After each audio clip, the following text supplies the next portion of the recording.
तुम्ही बाहेर पडा, इन्व्हेस्टमेंट करा. हां, आता म्हणजे महाराष्ट्र आपला एवढा मोठा आहे. बरोबर. तुम्ही दिल्ली साईड म्हणा किंवा तिकडची हो, लोकं हो. तरी बिझनेसच्या निमित्ताने का होईना, परदेशात हो, त्यांची हो. गुंतवणूक आहे. म्हणजे तुम्ही गुजराती लोकं गुजराती जगात आहेत. सगळ्या कोपऱ्यात आहेत. सगळीकडे त्यांनी हो. बिझनेसमध्ये इन्व्हेस्ट इथे केलं. पण आहेत आणि इथे पण आहेत. हो, पण आपला मराठी माणूस सुद्धा सर्व सधन आहे. म्हणजे हो, जळगाव, हो, धुळे, हो. कोल्हापूर, नाशिक, सगळे, नागपूर सगळे. हां. सगळे सधन आहेत. हो. बरं ह्यांना जर का रिअल इस्टेटमध्ये इन्व्हेस्टमेंट करायची, तर ह्यांच्यासाठी शहर म्हणजे कुठलं? फक्त एकच, ते म्हणजे आता नवी आपलं पुणे एक आहे हो, आणि एक नवी मुंबई. हो, नवी मुंबई हो, आत्ता हो, डेव्हलप. हो, म्हणजे पुणं जर सोडलं, तर हो. अख्ख्या नाहीये महाराष्ट्रामध्ये काही. तुम्ही मला सांगा रिअल इस्टेटमध्ये इन्व्हेस्टमेंट करण्यासारखं एकही शहर नाही, नाहीये, काही नाही. की मी तिथं प्रॉपर्टी घेतो. नाही. तर अशा लोकांसाठी ही उलटी सुवर्ण सुवर्ण संधी आहे, संधी आहे. की तुम्ही पटायामध्ये इन्व्हेस्टमेंट करा. बरोबर. आणि मग मी अजून एक तुम्हाला सांगेन, की बाबा पटायामध्ये इन्व्हेस्टमेंट का करा?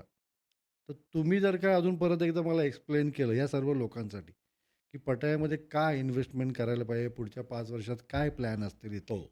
असं एकदा फक्त एक्सप्लेन करा. हां, म्हणजे आपण याच्यावर एकदा बोललोय, पण परत एकदा म्हणजे जे काही ट्रिगर पॉइंट्स आहेत, हं, पुढच्या 5 वर्षाचं होरायझन जर का बघितलं आपण, तर हं, पटायात काय-काय होतायत गोष्टी. हं. तर एकतर कसिनोज सँक्शन झालेत. त्यामुळे कसिनोज येतायत 2029 पर्यंत फंक्शनल असणार आहे तिथे. ओके.